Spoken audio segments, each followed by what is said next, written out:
आज मैं आप लोगों को इन त्रिकोणमितीय अनुपात को किस तरह से याद करना है उसी का ट्रिक बताऊंगा। लेकिन उससे पहले मैं थोड़ा सा रिमाइंड करा दूं कि टोटल 6 त्रिकोणमितीय अनुपात होते हैं। साइन, कोस, टेन, कोसेक, सेक और कोट। और इसको आपको इसी सीरीज में याद करना है।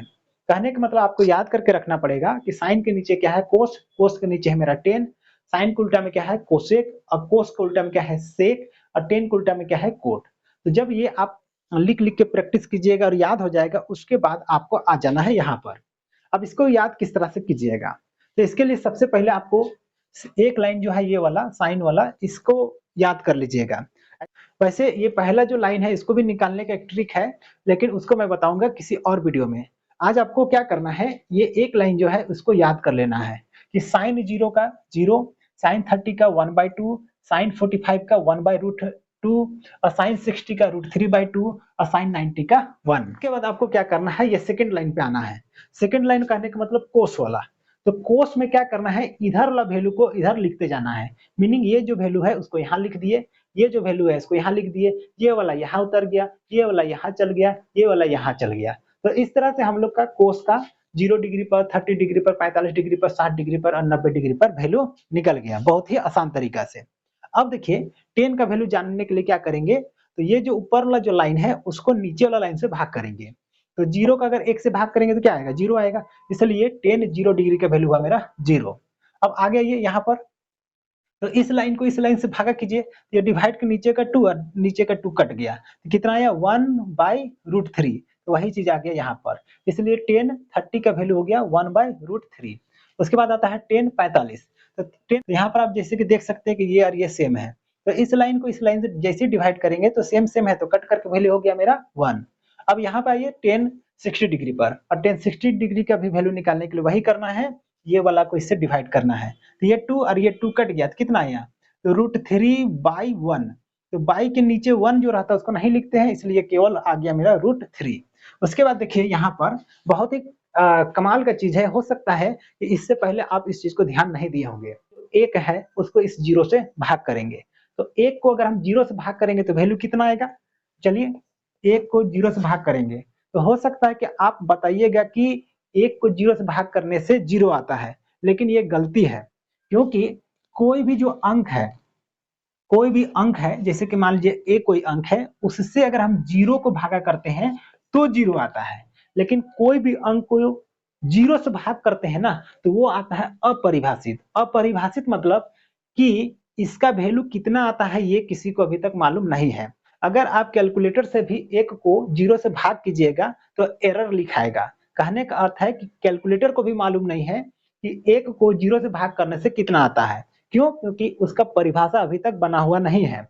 जैसे कि अगर हम लिखते हैं 2 इंटू 3, तो 2 इंटू 3 करते हैं तो 6, ये इसका परिभाषा हुआ कि 2 गुनी 3 करेंगे तो कितना आएगा 6। तो ये इसका परिभाषा हुआ।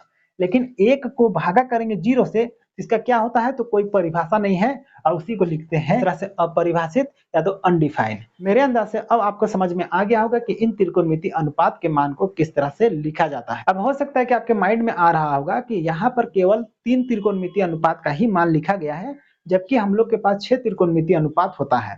तो टेंशन लेने का जरूरत नहीं है। अगर आप इन त्रिकोणमितीय अनुपात के मान को याद कर लीजिएगा तो इधर में जो 3 त्रिकोणमितीय अनुपात और जो बच रहे हैं उसका मान भी आप खुद ब खुद लिखने सक जाइएगा। अब कैसे लिखना है चलिए उसको समझते हैं। तो यहाँ पर देखिए, यहाँ पर लिखा हुआ है कि कोसेक 30 डिग्री का मान कितना होगा।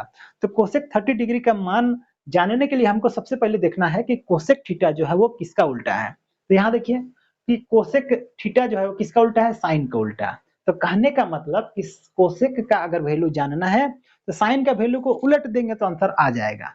जैसे यहाँ देखिए कोसेक 30 डिग्री है, तो हम क्या करेंगे साइन 30 का वैल्यू याद करेंगे। तो साइन 30 का वैल्यू कितना है 1/2। अब इसको पलट देंगे तो क्या आएगा 2/1। तो 2 बाई के नीचे मीन जो डिवाइड है उसके नीचे 1 को नहीं लिखते हैं, इसलिए कोसेक 30 का वैल्यू हो जाता है 2। उसके बाद आता है हम लोग का कोट।